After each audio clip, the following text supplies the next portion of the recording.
May pinatatamaan nga ba ang aktres na si Kylie Padilla sa kanyang social media post tungkol sa mga katangian ng isang great leader?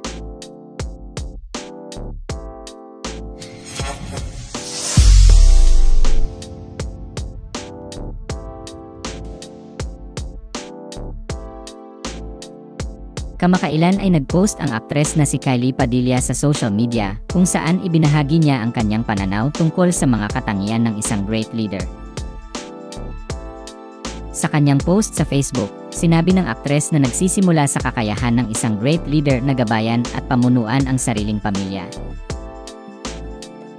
Para sa kanya, ang pamilya ay ang unang unit at unang komunidad ng isang great leader, kaya't sa pamilya dapat nagsimula ang pagtuturo ng good values, integrity, at humility. Sinabi rin ng aktres sa kanyang post na ang isang great leader ay ang taong may kakayahang itaguyod ang mga anak nito na may mabuting asal at paninindigan, at nagpapakita rin ng tapat at walang pag-aalinlangang pagmamahal sa asawa nito sa kabila ng anumang pagsubok.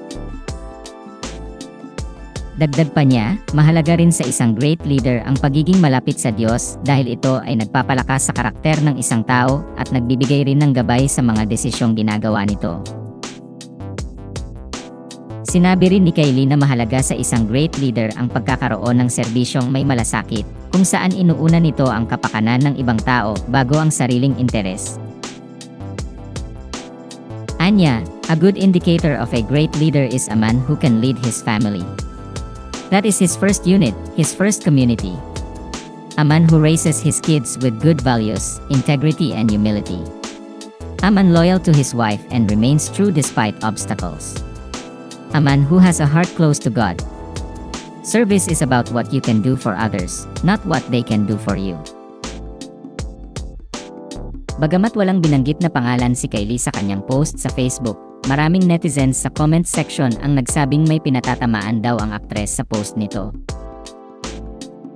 Ayon sa ilang netizens, ang post daw ni Kylie tungkol sa mga katangian ng isang great leader ay patama raw sa dating asawa nitong si Aljur Abrenica.